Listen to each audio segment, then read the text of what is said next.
حضرت خفاف بن ایما کی صاحبزادی بیوہ ہو کے آ گئی، بچے ساتھ تھے، سرے راہ جناب عمر سے ملی اور مل کے کہنے لگی حضور میں اس صحابی کی بیٹی ہوں جنہوں نے احد والے دن اپنے بیٹے کے ساتھ مل کے محاصرہ کیا تھا، بچے میرے یتیم ہو گئے ہیں، میں بیوہ ہوں۔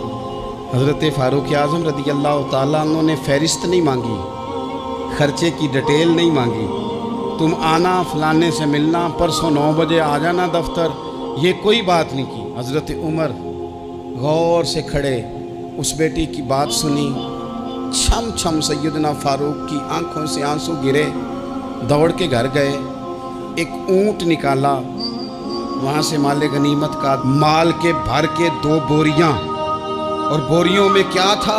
چاندی بھی تھی، نقدی پیسے بھی تھے، کچھ ضرورت کا سامان بھی تھا، غلہ بھی تھا، 2 بوریاں بھر کے اونٹ پہ رکھ کے خود لگام اس بیٹی کے ہاتھ میں تھما کے کا پتر سامان بھی تیرا ہے، اونٹ بھی تیرا ہے، اور یہ نہ سمجھنا یہی کچھ تجھے دیا ہے، جب یہ ختم ہوگا تو رب تیرے لیے اور بندوبست فرمائے گا۔ کیا مانا؟ کہ ڈیوٹیاں لگا دی گئی ہیں، ہمیں پتہ ہے یہ سامان کب تک ختم ہو جائے گا، پیسے کب تک ختم ہو جائیں گے، تیرے لیے میں نے نئے حکم بھی جاری کر دیے ہیں۔ ایک شخص نے کہا حضور ایک بیوہ کو آپ نے کچھ زیادہ ہی نہیں دے دیا؟ یہاں لوگ سیاسی تقسیم نہیں کرتے، تھوڑا کام والے کو دے دو، تھوڑا چوکیدار کو دے دو، تھوڑا گلی محلے میں دے دو، تھوڑا رشتہ داروں میں دے دو، سب ہمارے احسان کے نیچے رہیں گے۔ کہا ایک ہی خاتون کو آپ نے اتنا نہیں دے دیا؟ تو حضرت عمر ناراض ہو گئے، فرمانے لگے تجھے تیری مار ہوئے، میری نظروں میں آج بھی وہ جلوہ موجود ہے جب اس کا باپ اور بھائی میدان احد میں کافروں کے خلاف لڑائی کر رہے تھے، آج تک میری نظر میں موجود ہے۔ تو کہتا ہے میں نے زیادہ دے دیا؟ اولاد کسے نہیں پیاری ہوتی؟ بچوں کو دیکھ دیکھ کے بندہ کلیجہ ٹھنڈا کرتا ہے، اولاد کو دیکھ دیکھ کے آنکھوں کو سکون ہوتا ہے، انسان کی طبیعت شاش بشاش ہوتی ہے۔ حضرت عمر وظیفہ لگانے لگے تو حضور کے گھر میں خدمت کرنے والے حضرت اسامہ بن زید کا وظیفہ ڈبل لگایا اور اپنے بیٹے عبداللہ ابن عمر کا وظیفہ سنگل لگایا۔ تو حضرت اسامہ بن زید کہنے لگے ابا جی میں نے تو ہجرت بھی کی، جہاد بھی کیا، اسامہ تو ان دنوں بچے تھے۔ تو حضرت سیدنا عمر فاروق جواب میں کہنے لگے پتر اسامہ کے والد زید نے بھی حضور کے گھر میں نوکری کی، اسامہ بھی نوکری کر رہا ہے۔ حضرت عمر کی شان کیا ہے زمانہ جانتا ہے، پر پھر بھی حضرت عمر فرمانے لگے تو نے اپنے باپ کے ساتھ ہجرت کی، فرمایا ان کی خدمت زیادہ ہے حضور کے گھر میں، لہذا ان کا وظیفہ بھی زیادہ لگایا جائے گا۔ ہمارے ہاں ہم نہ میرٹ کرنا چاہتے ہیں پر دوسروں کے لیے، اپنے اوپر کسی میرٹ کو ہم قابل قبول بالکل نہیں، یعنی میں سودا خالص لینا چاہتا ہوں دکان سے، تو آپ بتائیں آپ جو سودا بیچتے ہیں وہ خالص ہی بیچتے ہیں؟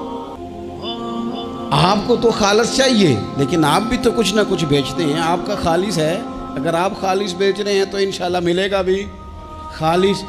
چادریں آئی تھیں مال غنیمت میں، ڈھیر ساری چادریں، ڈھیر ساری۔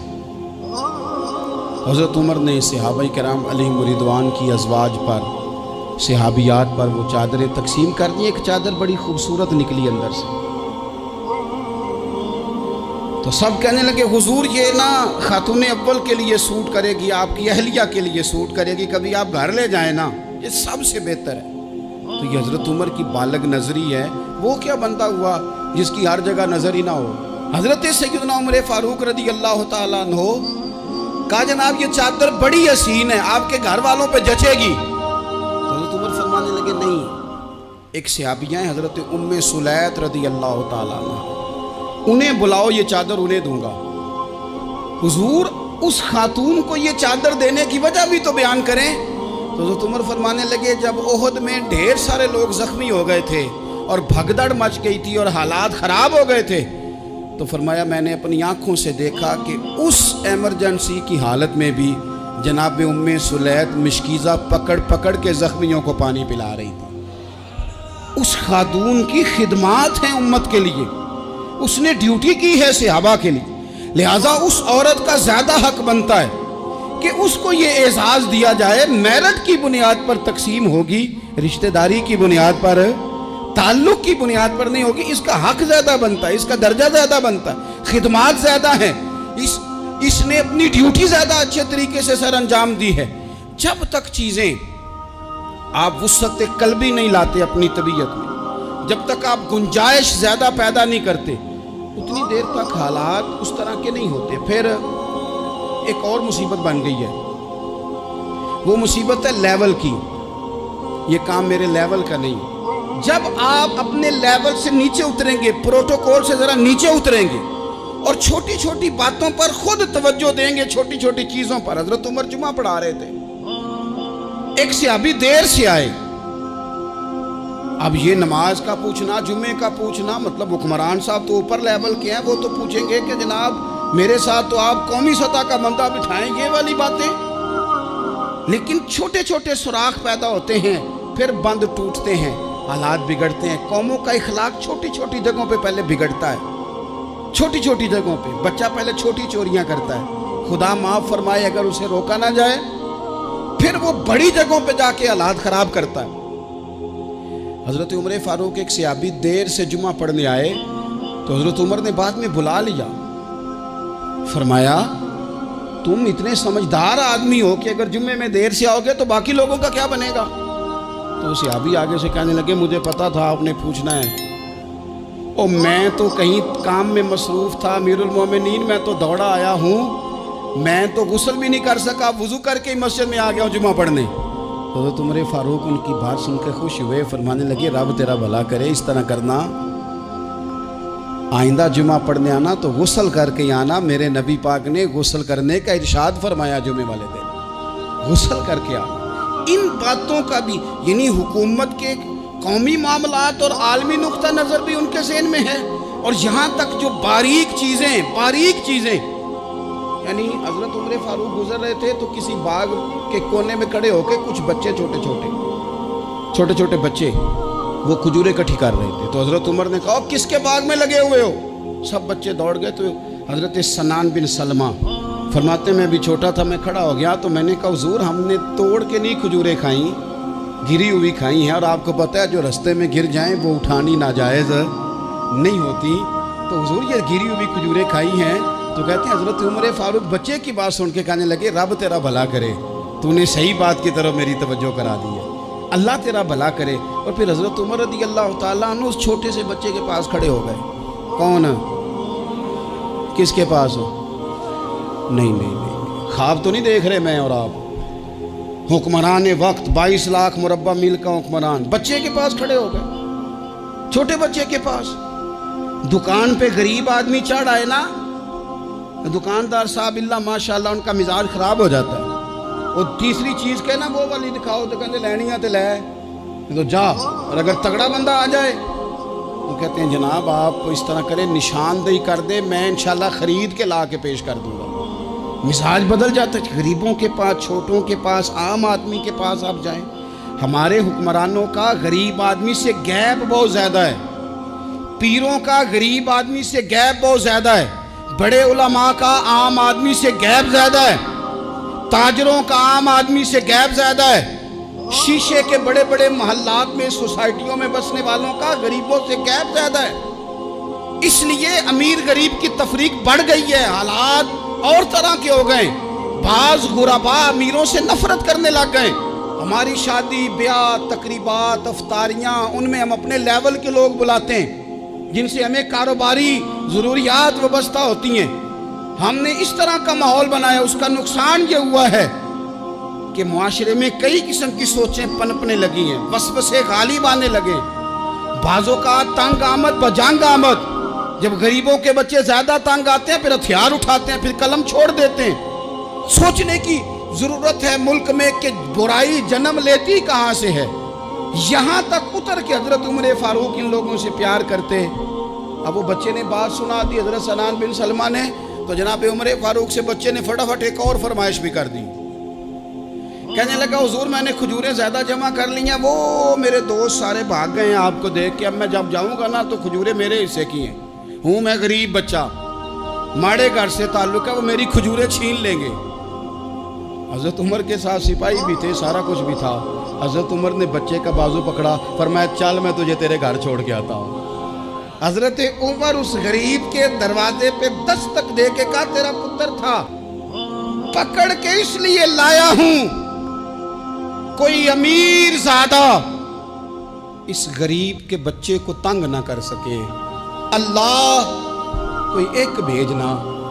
حضرت فاروق اعظم کا ماننے والا جو غریب کے بچے کا بازو تھامے اور اسے کہے کہ کوئی امیر زادہ اس پر ظلم نہیں کرے گا، کوئی اسے تھپڑ نہیں مارے گا، کوئی اس کے حصے کے نمبر نہیں لے گا، کوئی اس کی جگہ رشوت دے کے نوکری پہ نہیں بیٹھ جائے گا، کوئی اس کی جگہ پیسے دے کے آگے نہیں بڑھ جائے گا، کوئی آئے نا جو اشک شوئی کرے، جو آنسو پونچھے لوگوں کے۔ لیکن یہاں تو منزل انہیں ملی ہے جو شریک سفر نہ تھے۔ میرے عزیزو، اس نہج پر دین نے ہمیں اسباق پڑھائے، اس نہج پر۔ حضرت عمر چھوٹی چیزوں کا، مسجد نبوی شریف میں آپ نے دیکھا دو لوگ اونچی آواز میں بات کر رہے ہیں، تو حضرت عمر نے فرمایا انہیں بلا کے لاؤ۔ بلا کے لایا، فرمایا تمہیں پتہ نہیں یہ حضور کی مسجد ہے؟ لا ترفعوا اصواتکم فوق صوت النبی، اے پائے نظر ہوش میں آ، یہ کوہ نبی ہے، آنکھوں سے بھی چلنا یہاں بے ادبی ہے۔ پتہ نہیں وہاں سارے نعرے غلط ہیں، کسی کے مرد آباد کا نعرہ ہو تو وہ بھی غلط، اور کسی کے زندہ آباد کا نعرہ ہو تو وہ بھی غلط۔ وہاں ایک کی نعرہ صرف اچھا لگتا ہے، وہ کیا ہے؟ یا رسول اللہ انظر حالنا، یا حبیب اللہ اسما۔ وہاں ایک کی نعرہ اچھا لگتا ہے کہ سونے یہاں آ گئے ہیں، نظر کرم ہو جائے۔ یا رسول اللہ پہنچ گئے ہیں، روزے دے دوالے نے غلامہ دیاں ٹولیاں، او ویکھو ایک پہ سن دے کروڑاں دیاں بولیاں۔ وہاں یہی نعرہ اچھا لگتا ہے، لب واہ ہیں، آنکھیں بند ہیں، پھیلی ہیں جھولیاں، کتنی مزے کی بھیک تیرے پاک در کی ہے۔ اور قربان جاؤں اپنے امام پر، اس قلم پہ باری جس سے وہ لکھا کرتے تھے، کہنے لگے کعبے کا نام تک نہ لیا، طیبہ ہی کہا۔ پوچھا جو تھا کسی نے کہ عظیمت کدھر کی ہے، ان کے طفیل حج بھی خدا نے کرا دیے، ورنہ اصل مراد حاضری تو اس پاک در کی ہے۔ تو حضرت فاروق اعظم رضی اللہ تعالیٰ عنہ نے نا ان دو لوگوں کو بلایا اور بلا کر کے فرمانے لگے کہاں کے رہنے والے ہو، کہاں سے آئے ہو؟ انہوں نے کہا جی ہم طائف کے رہنے والے ہیں۔ فرمایا تمہیں پتہ نہیں یہ نبی پاک کا روزہ ہے، حضور کی مسجد ہے، یہاں آواز اونچی نہیں کرتے، تمہیں خبر نہیں؟ اور پھر حضرت عمر فرمانے لگے اگر تم مدینے کے رہنے والے ہوتے تو میں تمہیں کوڑے مارتا، میں تمہیں سزا دیتا، تمہیں پتہ نہیں کہ کس طرح کا مزاج اور ماحول ہونا چاہیے۔ تو حضرت فاروق اعظم رضی اللہ تعالیٰ عنہ کی جو خدمات ہیں، آپ تو بازاروں میں جب جاتے تھے نا تو فرماتے تھے ہمارے بازار میں صرف وہ بندہ آ کے کام کرے جو دین کا علم جانتا ہے، جسے تجارت کے اصول پتہ ہیں، وہ آئے، دوسرے کو بیٹھنے نہیں دیتے تھے۔ اپنے مزاج کے لحاظ سے، اپنی طبیعت کے لحاظ سے مخلوق کے لیے دلوں میں نرمی رکھتے تھے، مزاج میں نرمی۔ ایک بات آپ نے کئی دفعہ سنی ہوگی، میرا بڑا دل کرتا ہے پھر سے اس کو دہراؤں، میں نے اسے سینکڑوں بار پڑھا ہے۔ جب طبیعت پوری بے چین ہوتی ہے اور اپنی ذمہ داریوں کا احساس کرنے کو دل کرتا ہے نا، تو پھر خیال آتا ہے کہ ہم بھی پڑھیں ذرا ان چیزوں کو، بار بار پڑھتا ہوں تاکہ احساس ذمہ داری پیدا ہو۔ آپ کے غلام اسلم فرماتے ہیں رات کو میں اور جناب عمر نکلے تھے تو ایک مکان میں ہم نے دیکھا کہ ایک عورت نے نا، اس کے بچے بار بار شور کر رہے ہیں اور وہ کچھ پکا رہی ہے، آواز آ رہی ہے۔ تو حضرت عمر نے دروازے پہ دستک دی، کون ہے دروازے پہ؟ کہا میں ایک غلام ہوں۔ حضرت عمر کہتے ہیں غلام ہوں، بہن کیا مسئلہ ہے، بچے کیوں رو رہے ہیں؟ تو بی بی کہنے لگی تمہیں کیوں بتاؤں، جاؤ نا اپنا کام کرو۔ حضرت عمر نے اصرار کیا تو تلخ لہجے میں، جس سے غصہ نہیں کر جاتے حکمران، councillor, chairman, M P M N A ناراض نہیں ہو جاتے، اس تلخ لہجے میں بی بی کہنے لگی دعا کرو اللہ میرے اور عمر کے درمیان قیامت میں فیصلہ کرے۔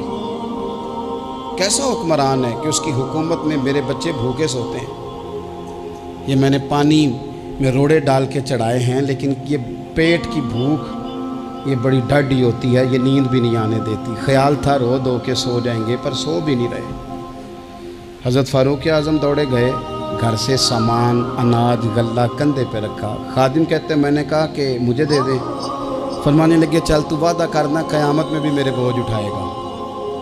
حضور نہیں، وہ تو میرے بس کی بات نہیں۔ فرمایا پھر مجھے کرنے دے۔ دوڑے آئے، اس خاتون کے دروازے پر لا کے وہ چیزیں رکھی، کہا بہن اگر تو پردہ کر لے تو یہ غلام نہ آج کھانا پکا دے تیرے بچوں۔ پھر وہ گھی چڑھا کے چینی ڈال کے کچھ سامان پکتا تھا وہ کھانا پکایا۔ غلام کہتے ہیں جب پھونکے مارتے تھے تو داڑھی سے دھواں نکلتا تھا، آگ جلاتے تھے دھواں نکلتا تھا۔ پھر کھانا پکایا، پھر ان بچوں کو کھلایا۔ پھر حضرت عمر فاروق رضی اللہ تعالیٰ عنہ نے تھوڑے پیچھے بیٹھ گئے تو بچوں کے ساتھ اس طرح کی باتیں کرنے لگے کہ وہ ہنس پڑے۔ جناب اسلم کہتے ہیں بچے اس بیوہ کے ہنستے تھے، بچے ہنستے تھے اور عمر روتے تھے۔ جب وہ ہنستے تھے تو فاروق روتے تھے۔ پھر وہ بچے آہستہ آہستہ لیٹنے لگے، اور جب وہ سونے کی طرف بڑھنے لگے تو حضرت عمر کہنے لگے بہن میں جاؤں؟ کہنے لگی رب تیرا بھلا کرے، میرا کلیجہ پھٹ جاتا اگر میرے بچوں کو آج شام بھی روٹی نہ ملتی۔ تو سیدنا فاروق اعظم رضی اللہ تعالیٰ عنہ کہنے لگے پھر تو میرے لیے دعا کرے گی؟ کہنے لگی میں دعا کرتی ہوں اللہ عمر کی جگہ تیرے جیسا کو نیک آدمی بٹھا دے۔ تو حضرت عمر کہنے لگے ایک چھوٹی سی گزارش بھی مان لو گی؟ کا کیا؟ فرمانے لگے کوئی یہ میری خدمت اگر پسند آئی ہے تو عمر کو معاف نہیں کر دیتی؟ غلطی ہو گئی، اسے پتہ نہیں تھا۔ اپنے منہ سے کہنے لگے سیاںا بھی نہیں، باشعور بھی نہیں، اسے چاہیے تھا خلافت کی ذمہ داریاں نہ لیتا۔ لیکن حضرت صدیق نے کہا تو وہ مان گیا، لیکن بہن میں اسے جانتا ہوں، بزدل بڑا ہے، کمزور بڑا ہے، ضعیف بڑا ہے، اگر تو قیامت میں اس کی شکایت لگائے گی تو بڑا کمزور پڑ جائے گا، اس کے لیے مشکل ہو جائے گا۔ تو کہنے لگی اچھا اگر تو اتنی سفارش کرتا ہے تو جا، میں نے عمر کو معاف کیا۔ حضرت فاروق اعظم نے چہرے سے کپڑا ہٹایا تو بی بی کہنے لگی اوہو آپ عمر ہیں؟ آپ فرمانے لگے میں جو بھی ہوں تو وعدہ کر چکی ہے کہ تو نے عمر کو معاف کیا۔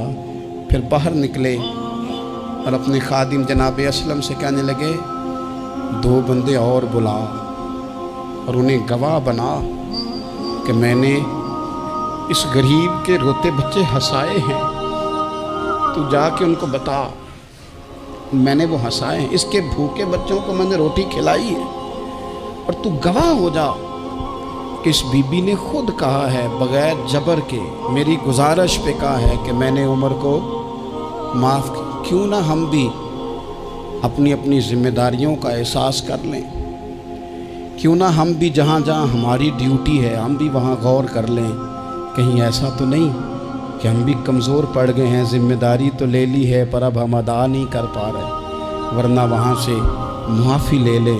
اللہ تعالیٰ سیدنا فاروق اعظم کا فیضان عطا کرے۔ آخر دعوانا ان الحمد للہ۔